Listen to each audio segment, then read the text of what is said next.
In support of our nation's founding principles, Anne Arundel County has built a powerful reminder of how we must stand united in support of freedom. The memorial has been erected in honor of those who lost their lives in the terrorist attacks on our country on September 11, 2001. The memorial features as its centerpiece two steel beams from the World Trade Center. County Executive John R. Leopold requested these artifacts on September 11, 2009 for a memorial to those who made the ultimate sacrifice.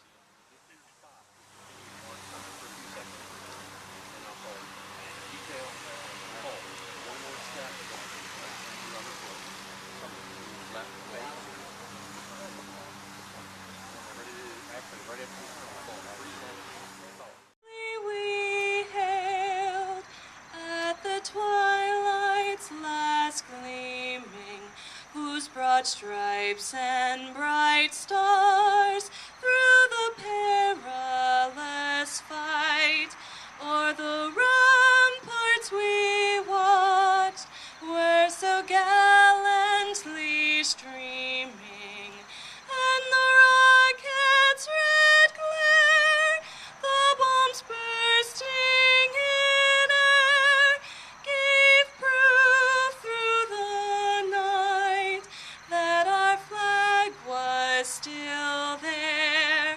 Oh, say does that star-spangled banner yet wave o'er the land of the free and the home of the brave? The Annapolis Chorale will now sing America the Beautiful.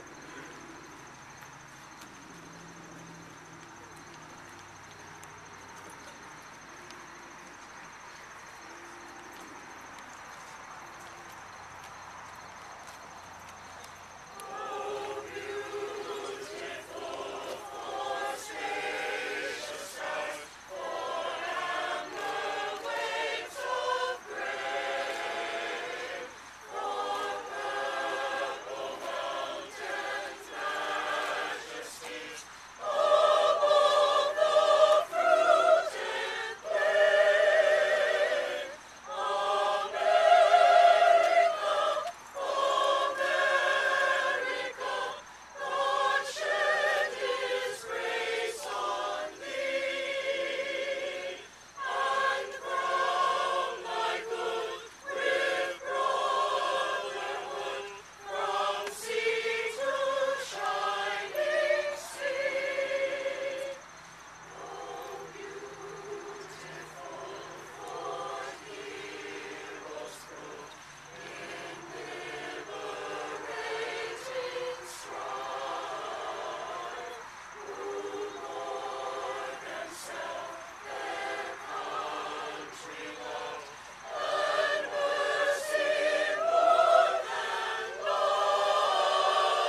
We are also gathered here to celebrate the completion of the memorial scene behind me. The memorial features as its centerpiece two 2,000-pound steel beams recovered from the World Trade Center building.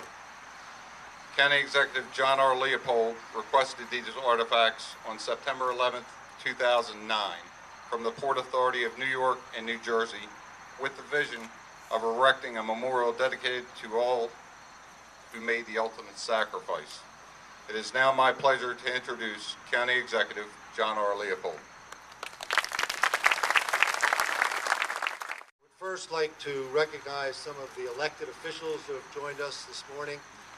Senator Ed DeGrange is here with us. Delegate Ted Sophocles, Delegate Kathy Vitale, Councilman Derek Fink, Councilman Chris Trumbauer. Also here is Denise Noy, representing Senator Mikulski. Thank you for your presence. It is an honor to be here this morning with all of you to pay our respects to the individuals who lost their lives 10 years ago in Shanksville, Pennsylvania, at the Pentagon, and in New York City. We are also here to honor our first responders, those who lost their lives on that day of anguish and heroism, and those that continue to answer the call to duty. We also recognize all of the people in this community who step forward to make this memorial a reality. There is a bronze plaque here that is dedicated to our police and firefighters and bears the phrase, "We shall never forget." Each person that visits this site to pause and reflect gives meaning to that phrase. Abraham Lincoln spoke of the importance of remembrance at the dedication of the National Cemetery in Gettysburg. He said, "The world will little note nor long remember what we say here, but it can never forget what they did here. It is for us, the living, to be dedicated to the unfinished work which they who fought here have so nobly advanced." Today we remember, but every day we are called to action to protect our freedoms. We must continue to implement the recommendation of the 9/11 Commission for a universal, dedicated communication channel, ensuring interoperability among our first responders. Our citizens can take pride that Anne Arundel County's police and fire departments have made great progress towards this goal. There is no doubt that we are a stronger nation today, but we have an obligation to renew our resolve to defend our freedoms. Here in Anne Arundel County, home of the U.S. Cyber Command, we are at the epicenter of the global war on terror. Over the past 10 years, this country has committed lives and treasure with one goal: that the tragedy of 9/11 will never be repeated. We are truly honored to have Colonel Ed Rothstein as our keynote speaker this morning. Colonel Rothstein is the commander at Fort Meade and a veteran of the war in Afghanistan. As we stand in front of these steel beams, we can rest assured that the future of our country is being safeguarded by those at home and abroad who rise every morning, put on a uniform, and say, "I will protect you today." On this 10th anniversary of 9/11, we honor our police and firefighters who rush towards danger when everyone else is rushing away. We relive the horror of almost 3,000 innocent victims who endured a violent death. We share the pain of the rescue workers who continue to suffer illnesses because they were determined not to leave ground zero until the bodies of their brethren were recovered. This memorial began 2 years ago when the Port Authority of New York and New Jersey granted my request for 2 steel beams from the Twin Towers that would serve as the centerpiece of our county's 9/11 memorial. During those 2 years, citizens donated their time, money, and energy to make this memorial a reality, without 1 cent of government funding. This is truly a people's tribute. I've asked Dave Abrams, my Director of Communications, to serve as chairman of the committee. I want to thank Dave for his hard work, making sure that the project stayed on schedule. Thanks to Art Ebersberger, our fundraising chairman, who assembled a great group of contractors who donated their time and expertise to this project. The committee raised $40,000 in direct contributions, including donations for the inscribed bricks and $80,000 worth of in-kind contributions. This was done without a single dime of taxpayer money. I would like to recognize the members of the committee who met each month for the last 2 years to develop this project. I would ask the members to stand as their names are called. Mike Prokopchak, Paul Kawosa, April Nyman, Captain Randy Jones, B. Poulin, Deputy Chief Ron Strobel, Frank Florentine, Peter Tassi, Rajan Nigham, Heather Renahan, Division Chief Keith Swindle, Deputy Chief David Presley, Mohan Grover, Grace Ryan, Tricia Hurlbutt, and Jay Leshinsky. Please join me in thanking all these individuals for the hours of work they put into this project.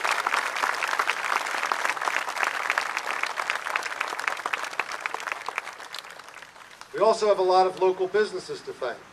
Please stand if you are here representing your company. Walnut Hill Landscape Company, L.R. Wilson & Sons, Cheney Enterprises, Federated Lighting, Long & Foster BWITM, Atlantic Lighting and Irrigation, Scarda and Associates, Hopkins and Wason, Creco Concrete Construction Contractors, Colonial Electric, Builder Guru Contracting, Andes Concrete, Specialized Engineering, and Gardner & Gardner. Please join me in thanking these businesses.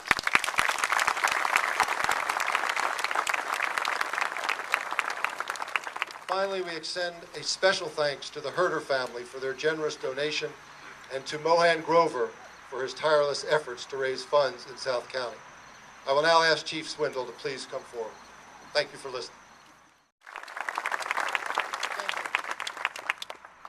First and foremost, Chaplain, thank you very much for your kind words and the national anthem being sung in the choir. Just beautiful, very special day. Honorable Leopold, thank you for the invitation, for being here. Denise Nui from Chairman Mikulski's office, Sarah DeGrange, the citizens of Anne Arundel in the great state of Maryland, and especially you first responders out here today. President Barack Obama said, as we near the 10th anniversary of the attacks that thrust our nation into war, this is also an occasion to pay tribute to a generation that has borne the burden of the security during a hard decade of sacrifice. In that vein, today I want to focus on sacrifice and resilience in our community. As most of you will soon learn, I tend to add a lot of ad hoc comments. However, today is not a time for off-the-cuff remarks. It is a time for us to reflect and focus clearly on what has gone by. Moreover, we need to take the time to share with others what this day means and recommit ourselves to always remember. It has been 10 years since terrorists turned hijacked jets into weapons of mass destruction, smashing into the World Trade Center, Pentagon, and now a sacred Pennsylvania field. 10 years since New York, New Jersey, and D.C. area emergency responders became the stuff of legend as firefighters, police officers, and paramedic EMTs, following the call of duty into the pages of history. In all, there were 2,947 innocent people killed that day. The World Trade Center disaster cost the lives of 411 emergency responders, including 341 New York City Fire Department firefighters and 2 paramedics. The tragedy also claimed 1 New York City fire patrolman, 20 New York City Police Department officers, 37 New Jersey and New York Port Authority police officers, and 8 EMTs and paramedics from private EMT units. 2,563 civilians from 90 different countries lost their lives that day. The Pentagon lost 125 personnel, including 55 of my fellow service members. All 4 planes, from which there were no survivors, had a total of 246 on board. As our president inferred, the 10th anniversary of 9/11 is a time to honor the fallen and keep faith with their families. It also serves as an occasion to express our appreciation to our dedicated troopers first responders, and their families, for they, the victims, first responders, service and family members, are the greatest heroes of the 9/11 generation. However, prior to paying tribute to this inspiring generation that has shown strength, fortitude, and resiliency, I want to briefly reflect on how 9/11 affected me. In 2001, I was a major serving in Germany. Specifically, I was an executive officer of a battalion that was stationed in Wiesbaden with an additional company about an hour south in Heidelberg. On 9/11, I was the acting battalion commander as my boss was away in a conference in the States. I was in Heidelberg holding a family readiness group meeting when it all started.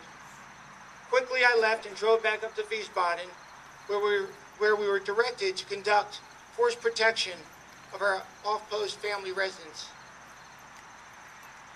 The emotions that went through me were sadness, inadequacy, but most of all, I was mad. Honestly, I was pissed off. Believe it or not, one source of calm and comfort was the German community, which embraced us as their own during this time of crisis. Like my soldiers, the German people's commitment with candles, cards, food, soup was 24/7 for months on end. It reflected the true meaning of what a global community can be and still provides me strength today. As it always does, time has moved on, and we're now commemorating the 10th year since this tragedy. This 9/11 generation includes more than 5 million Americans who have served in uniform, active, Guard, and Reserve during the past decade. It includes those like me who were on duty September 11, 2001, and had to quickly transition into a war footing. It also includes nearly 3 million Americans who joined the military since that day, each of them knowing they could be sent into harm's way. The service of today's enlisted personnel, on average just 27 years old, has been defined by 9/11 and its aftermath. At this time, I want to personally recognize the sacrifice of our armed forces. We'd be remiss if we didn't honor all those who have made the ultimate sacrifice over the past decade, to include more than 1,600 who gave their lives in Afghanistan and another 4,500 more in Iraq. There are also the tens of thousands of wounded warriors and the Gold Star families of our fallen heroes. For me, since 2001, I've deployed multiple times, serving both in Iraq and Afghanistan. I'm often asked if the stress has gotten to me and my soldiers. What do you think? But what continues to amaze me and inspire me throughout my 28 years of service is the resiliency of our Army, Department of Defense, and our nation. Individual service members may be stressed, but the strength of our units and our country and community help keep our collective morale and attitude high, and ensure that we will not tire nor falter in our efforts. Clearly, the 9/11 generation has earned its place among the greatest generations in history. Over the past decade, more than 2 million of our troops have served in war zones, deploying more than 2.5 million times. Hundreds of thousands of troops have deployed multiple times. Our National Guardsmen and reservists have completed an unprecedented number of deployments, and more women have served in combat than ever before. In contrast to earlier conflicts, the 9/11 generation is all volunteers. Everyone in today's military has chosen to serve in the time of war. Afghanistan and Iraq marked the first time since the Revolutionary War that our nation has engaged in sustained conflicts fought entirely by volunteers. Never before has America asked so much of our all-volunteer force. Moreover, the 9/11 generation continues to step forward, with reenlistment rates of troops in war zones among the highest the military, and with every military service continuing to meet its recruiting and retention goals. With a majority of today's military, first responders, and public servants married, the 9/11 generation include more than 1 million spouses, 2 million children, and most of whom have lived their entire lives with America at war. We also cannot forget the parents and relatives of our service members, all of whom have borne heavy burden while their loved ones have been deployed or put into harm's way. So as we reflect on the tragedy that occurred 10 years ago, let's do more than just remember the pain, the loss, and the news footage from one day. Instead, let's honor the sacrifices made every day since then by providing your continued support. It bears repeating, especially during the most difficult times, that even though only 1% of our men and women are in uniform, for our security, 100% of Americans can support our troops and their families. I can tell you that your support, similar to how the German community rallied around me and my soldiers 10 years ago, provides our current service members tremendous comfort and goes a long way to ensuring the bond between the country and those who are defending it, as strong as the steel beams that mark this memorial. Thank you again for this privilege, and never forget.